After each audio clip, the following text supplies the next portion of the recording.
Saya ngomongnya gini, kalau masjid saya tahu, saya bilang gitu. Saya nggak bohong kan, saya nggak bilang saya nggak tahu diskotik, cuman saya bilang kalau masjid saya tahu. Ya saya jawab kalau masjid saya tahu. Jadi kalau saya bohong, andaikan kondisi seperti itu, kalau kata Imam Nawawi gini, bohong itu haram, kecuali ada kemaslahatan yang lebih besar yang dituju, termasuk menghindari madharat tadi. Jadi kalau dengan kita jujur malah orang berbuat maksiat, maka terpaksa bohong itu boleh. Cuman saya tidak memilih bohong dengan mengatakan kalau masjid saya tahu.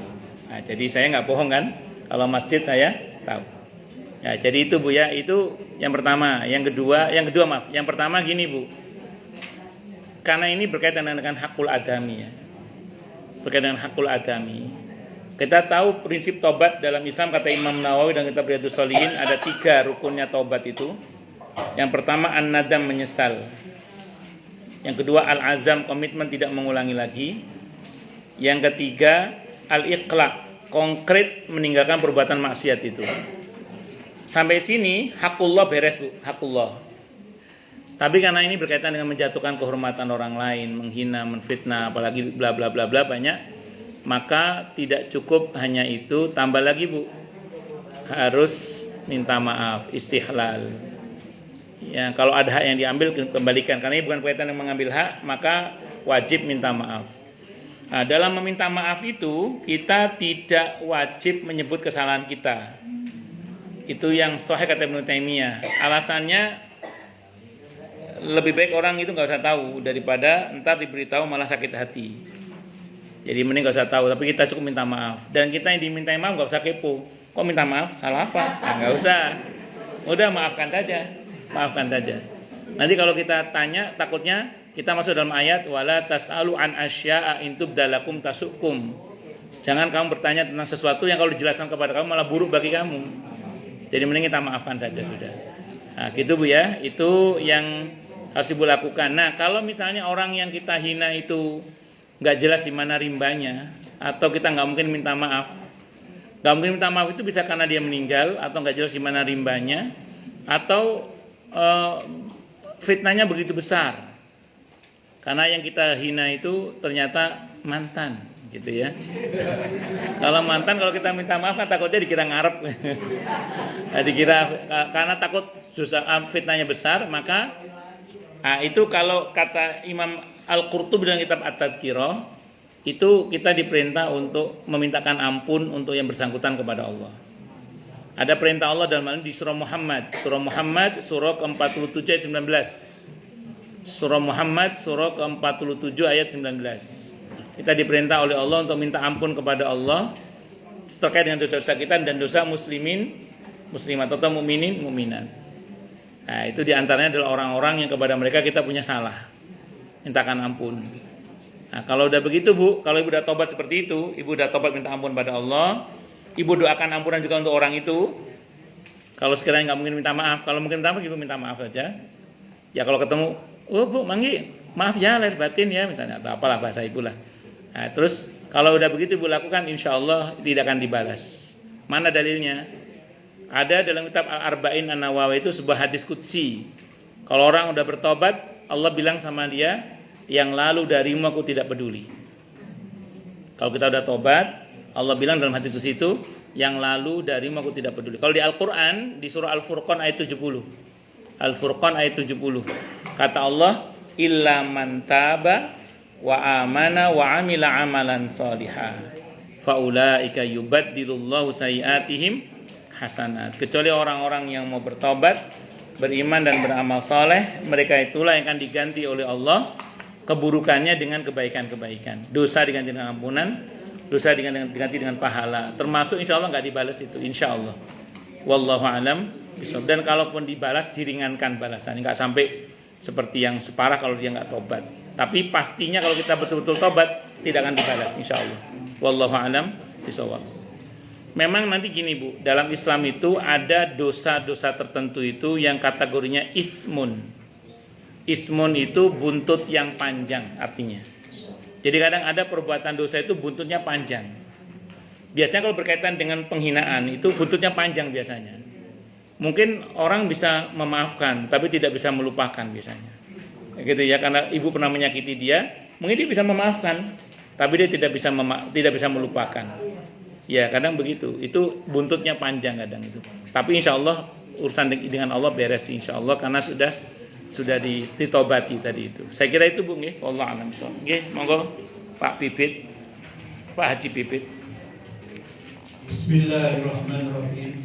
Assalamualaikum warahmatullahi wabarakatuh. Waalaikumsalam warahmatullahi wabarakatuh. Ini saya menanyakan tentang ukuran telit itu bagaimana Ustaz? Tadi dijelaskan kita memberi zakat, ingin tas yang branded bisa, tapi infak untuk musola untuk masjid tidak bisa. Dalam Al-Quran surat At-Taubah, surat yang ke-9 ayatnya yang ke-34 sampai dengan 35. A'udzu billahi minasyaitonir rajim. Ya ayyuhalladzina amanu inna katsiran minal ahbari wal ruhbani la ya'kuluna amwalana bilaya. Artinya, wahai orang-orang yang beriman, sesungguhnya banyak dari orang-orang alim dan rahib-rahib mereka benar-benar memakan harta orang dengan jalan yang batil, dan mereka menghalang-halangi manusia dari jalan Allah. Dan orang-orang yang menyimpan emas dan perak dan tidak menginfakkannya di jalan Allah, maka berikanlah kabar gembira kepada mereka bahwa mereka akan mendapatkan azab yang pedih. Ayat yang 34-nya, ingatlah pada hari ketika emas dan perak dipanaskan dalam neraka jahanam, lalu dengan itu disetrika dahi, lambung dan punggung mereka, seraya dikatakan kepada mereka, inilah harta bendamu yang kamu simpan untuk dirimu sendiri, maka rasakanlah akibat dari apa yang kamu simpan sendiri. Pertanyaan saya, apakah ini khusus untuk orang-orang yang Yahudi Nasrani tadi? Bagus. Umat Islam diajarkan untuk zakat. Apakah kalau enggak zakat juga terkena ayat ini? Bagus. Waalaikumsalam warahmatullahi wabarakatuh. Jadi gini ya, disebutkannya orang-orang terdahulu itu diantaranya supaya kita seperti mereka untuk contoh-contoh yang baik, dan ada beberapa yang disebutkan agar kita tidak seperti mereka. Dalam konteks yang Bapak Haji Bibit sebutkan tadi itu, dalam konteks di mana kita jangan seperti mereka. Jadi dalam pengertian ketika sebagian tokoh-tokoh agamanya itu dengan dalih kewajiban mengeluarkan harta, tapi ujungnya mereka khianat dengan amanah harta itu. Nah, jadi kalau mohon maaf, kalau di agama sebelah itu Pak, itu ada istilah perpuluhan. Ada istilah apa? Perpuluhan. Itu jemaatnya itu tidak bisa mengelak Pak. Karena setiap jemaat itu didata, dia pekerjaannya apa, dia jabatannya apa di perusahaan itu, gajinya berapa. Dan kalaupun mereka misalnya bohong, mereka punya rasio dihitung betul itu Pak oleh mereka itu, sehingga ya jemaatnya itu nggak bisa lari dari perpuluhan itu. Nah pertanyaannya, untuk apa itu perpuluhan itu, bla bla bla itu misalnya, atau apalah istilah mereka, saya nggak paham itu. Itu pertanyaannya. Makanya Quran ngasih bocoran itu, dan silakan bisa dicek kalau di agama sebelah itu bagaimana, kira-kira begitu. Di antaranya ya itu. Nah, sementara kalau dalam Islam itu kan muzakinya siapa, mustahiknya siapa itu Allah yang menentukan. Jenengan zakat, berarti jangan muzaki. Harta jenengan harus sampai kepada mustahik yang sudah Allah tentukan. Dan itu ada di surat Taubah ayat 60. Tidak boleh di luar itu. Makanya ketika ada seorang anak muda minta kepada Nabi bagian dari harta zakat, kata beliau, kalau ini punya saya sudah saya kasih kamu. Tapi ini harta zakat yang tidak boleh diberikan kecuali kepada mustahik. Maka tidak boleh kemudian secara gegabah ditasarufkan secara serampangan. Makanya jenengan kalau ngeluarin zakat pastikan melalui amil yang terpercaya, seperti lazismu misalnya gitu antaranya. Itu diantaranya, monggo itu, atau melalui PCMC ini misalnya. monggo silakan. Itu melalui lembaga yang anjina percaya lah. Itu seperti itu supaya zakat kita itu sampai sesuai dengan maksud syariat dalam hal ini. Jadi konteks ayat ini Pak berkaitan dengan tokoh-tokoh agama yang khianat terkait dengan harta yang dihimpun dengan dalih agama. Yang khianat, yang enggak khianat nggih mboten. Satu. Yang kedua, ya orang-orang Islam yang tidak mengeluarkan kewajibannya dalam bentuk zakat dan kewajiban yang lain, karena kewajiban harta tidak hanya zakat ya, nafkah itu juga kewajiban. Termasuk kesepakatan kaum muslimin selama tidak menghalalkan yang haram atau mengharamkan yang halal itu termasuk yang wajib dikeluarkan seperti IPL iuran lingkungan itu loh. Ya itu kebersihan dan lingkungan. Apa IPL namanya? Apa namanya kalau di sini apa namanya? IPL nih. Uang lingkungan itu loh. Kan Pak RT kadang menarik ya uang kebersihan tak apa, uang keamanan tak. Ya itulah. Apa? Iuran. Nah, itu kan kesepakatan itu juga harus dikeluarkan. Maka tadi jangan sampai kita ini untuk hobi ada. Saya punya jamaah di Galaksi itu hobinya beli burung. Itu beli burung jalak Bali saat itu ya beberapa tahun yang lalu. Per ekornya 9 juta. Saat itu sekarang udah enggak segitu sih. Beli 2. Pas dijemur dimakan kucing. Ya Allah, naudzubillah min syarri dzalik. 9 juta dimakan kucing. Ya Allah. Itu orang Galaksi, naudzubillah min syarri dzalik. Yo. Jadi kalau untuk hobi ada, harusnya untuk fisabilillah harus ada. Untuk masjid ada, untuk beli tas branded ada. Ada ibu beli tas bermerek 2 atau apa namanya? Apa tas mahal itu mereknya apa tuh, Bu? Nggih pun niku lah, nggih pun. Nggih lah. Tapi untuk masjid mushola enggak ada, itu salah. Yang betul silakan punya tas yang branded, Islam tidak melarang. Kata Nabi, Allahul Jamil wa yuhibbul jamal. Allah itu indah dan menyukai keindahan. Silakan. Baik kalau untuk hobi ada, untuk masjid mushola ada, untuk majelis taklim ada, untuk fuqara masakin ada. Nggih, ngoten nggih. Wallahu a'lam. Bisa ngoten Pak Haji. Baik, ada lagi Bapak Ibu yang mau bertanya? Satu ya. Silakan Ibu. Assalamualaikum warahmatullahi wabarakatuh. Waalaikumsalam warahmatullahi wabarakatuh. Bapak tadi cerita orang kaya kan? Nggih. Kita punya teman orang kaya juga. Alhamdulillah, masyaallah. Teman Bapak dan teman saya yang kita ketemu di kondangan. Nah itu kaya sekali kan Pak? Oh iya. Bapak datang, saya terima Bapak. Yang Departemen Keuangan itu ya? Kaya banget. Iya. Ini, Profesor ya itu kalau nggak salah itu. Iya, suami adiknya, kakaknya Sri Mulyani. Sri Mulyani ya. Saya kaget juga, ternyata teman Bapak juga. Iya. Jadi gini Pak ya, ini diri saya. Jadi kalau kita jenguk istri profesor itu sakit apapun, jadi pulang kita dibawain macam-macam. Kalau kita mampu juga benar, sehingga saya itu kepengen banget dia lagi sakit. Saya mau nengok, ada perasaan saya, aduh tadi bilang bawain macam-macam kata gitu kan. Saya tanya di WA siapa aja yang udah nengok, ternyata belum, saya nggak mau jadi orang nomor 1. Nah itu bagaimana posisi saya terhadap Allah, masalah silaturahmi. Iya. Itu. Nah saya pernah bohong Pak, mereka mau apa katanya, makan apa bersyukur, oh saya puasa padahal nggak puasa. Dipesenin lagu yang mahal itu bawa pulang, jadi nggak bisa melelak, apa memang orangnya dermawan kan. Iya. Nah itu posisi saya demikian sampai hari ini. Saya kalau mau nengok pada saya sama suami saya sering ke Cito, mampir rumah istri Pak Agus di otaknya nanti dikira mau dikasih, pasti dikasih Pak, kalau perlu diantar saya masuk supir sampai dikasih saya nolak. Masya Allah. Dan posisi saya mau Iya. itu bagaimana? Ya, sebenarnya ibu sama saya mirip juga. Saya juga punya jamaah yang begitu. Saya sering kalau ketemu suruh mampir ke rumahnya, mesti kalau pulang diamplopin saya itu. Saya kan enggak enak ya. Bukan gak enak, saya kan enak ya jadinya ya. Tapi saya bersyukur pada Allah, saya bukan tipe orang yang suka memanfaatkan itu. Jadi saya biasanya kalau beliau ngajak saya tolak sekali. Nanti ngajak lagi 2 kali saya tolak. Begitu 3 kali saya mau.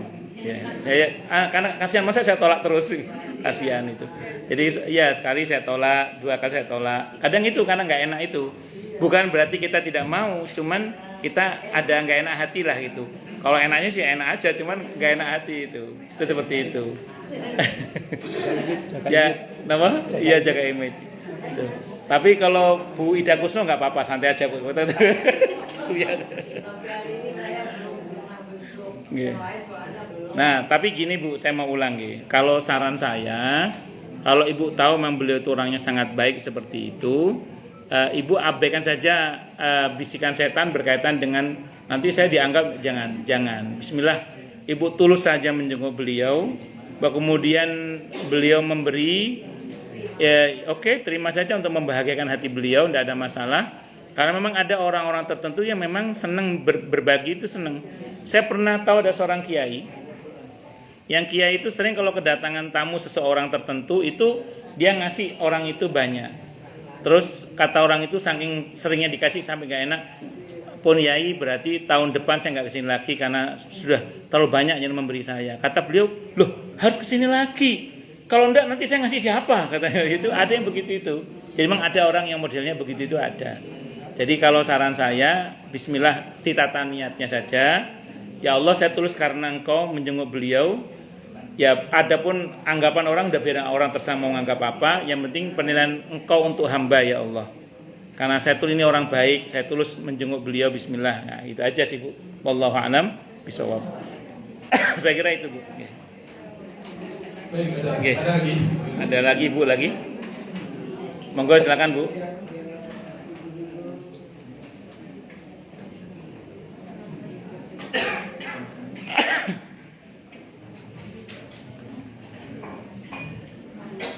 Assalamualaikum warahmatullahi wabarakatuh. Waalaikumsalam warahmatullahi wabarakatuh.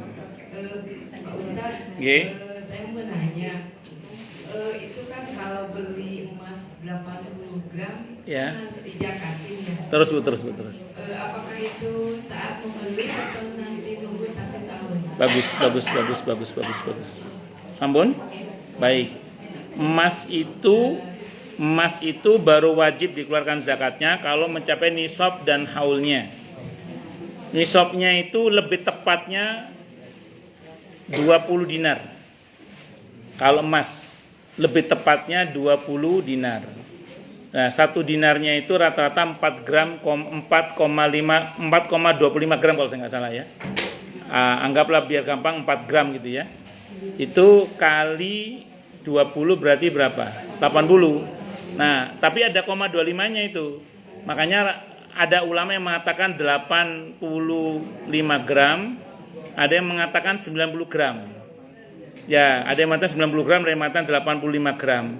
Tapi kalau mau tepatnya itu 20 dinar, itu tepatnya itu, 20 dinar, tepatnya. Anggaplah Ibu merasa sudah mencapai nisab ya, karena anggap 4 gram kali 20, 80 misalnya. Ibu pakai nisab yang terendah lah misalnya. Maka wajib zakatnya setelah 1 tahun. Namun ini prinsip dalam Islam, zakat itu boleh dikeluarkan di awal, di pertengahan. Kalau di akhir tahun udah wajib. Jadi kalau Ibu pas beli langsung Ibu keluarkan zakat ketika itu boleh banget, tidak ada masalah. Karena ada orang-orang tertentu gini, pakewo sama Allah. Kalau nanti saya keluarkan takutnya keburu kejual atau keburu habis. Gak enak sama Allah, udah saya keluarin dulu aja, boleh enggak apa-apa. Jadi zakat itu dipercepat pengeluarannya boleh, zakat itu. Misalnya Ibu zakat malnya, haulnya jatuhnya Ramadan tanggal 15 misalnya gitu ya. Ramadan tanggal 15 misalnya. Terus pas bulan Sya'ban ada saudara yang miskin, misalnya tidak mampu maksud saya, butuh biaya anak sekolah misalnya. Ibu keluarkan lebih awal zakat Ibu. Boleh, tidak apa-apa. Nanti pas Ramadan dihitung lagi, tinggal potong yang sudah keluar itu. Boleh, tidak ada masalah. Nah, jadi zakat itu boleh dikeluarkan di awal. Kalau di akhir tahun masih mencapai nisabnya, wajib sudah hukumnya kalau di akhir tahun. Saya kira itu Bung, wallahu a'lam bishawab. Ya, kacamata apa itu? Baik, Bapak Ibu sekalian. Kacamata Mas. Jual kacamata. Oh, itu kena zakat perdagangan nanti kalau itu. Iya, zakat perdagangan. Bukan zakat kacamata, zakat perdagangan. Nggih. Baik, Bapak Ibu sekalian. Waktunya itu sampai setengah 9 ya. Nah, menit satu perpanjang lagi kalau itu Bapak. Ya silakan. Ya. Assalamualaikum.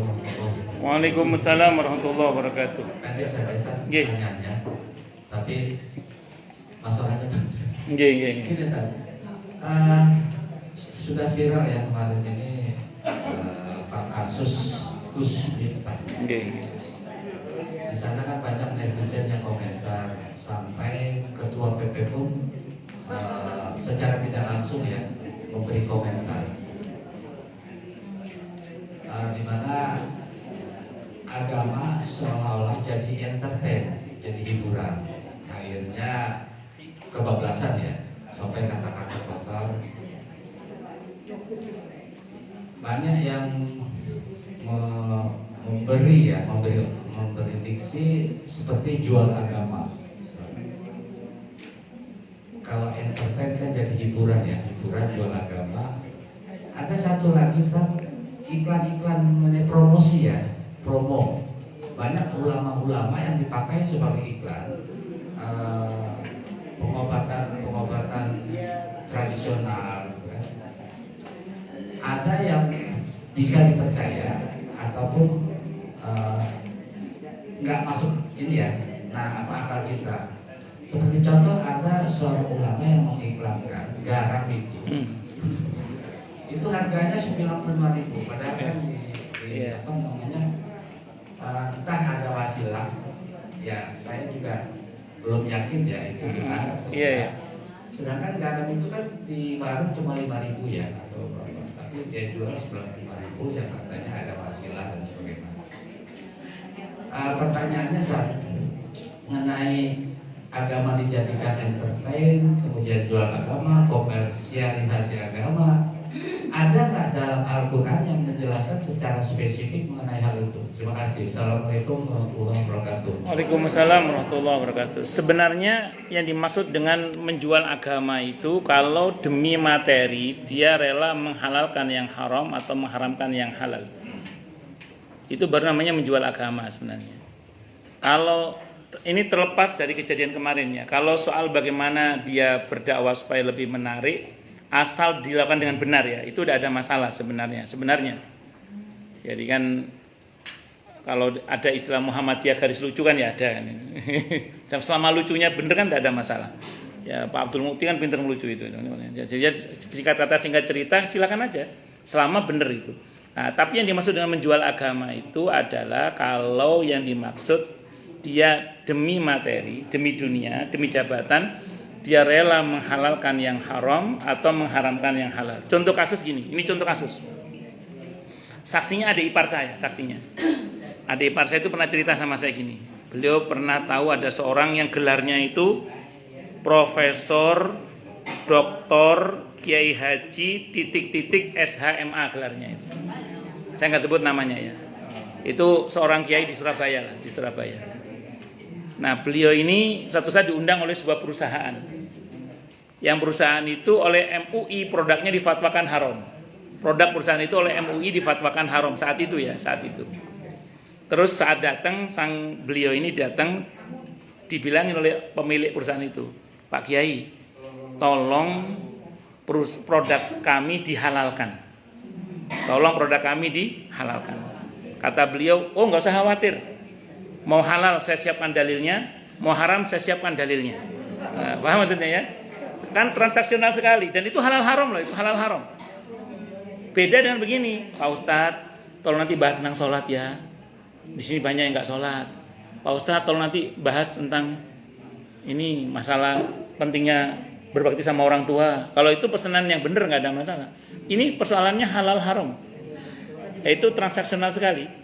Nah, makanya model-model begini nih Pak yang disebut dengan memperjualbelikan agama.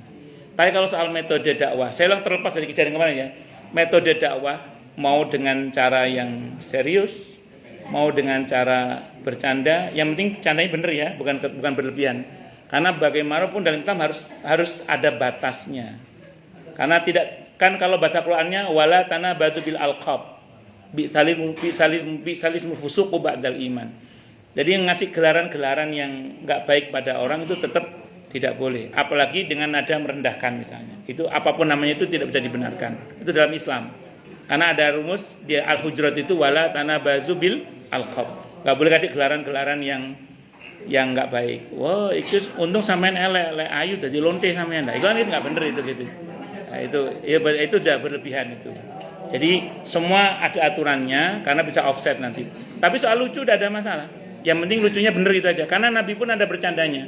Saya punya buku itu bercandanya Rasulullah Muhammad SAW itu ada. Bahkan nanti kalau kita baca dalam kitab Ar-Rasul Al-Mu'allim itu, Nabi itu kalau para sahabat bercanda, ya Nabi bercanda. Kalau sahabat tertawa, bahkan apa kata para sahabat? Kami sering ngobrol di hadapan Nabi itu dengan para sahabat dengan obrolan yang ngalor ngidul, dan Nabi mendiamkan selama kami tidak offset tadi itu. Pak wis melampaui batas, Nabi luruskan. Nah, jadi selama tidak melampaui batas, Nabi diamkan.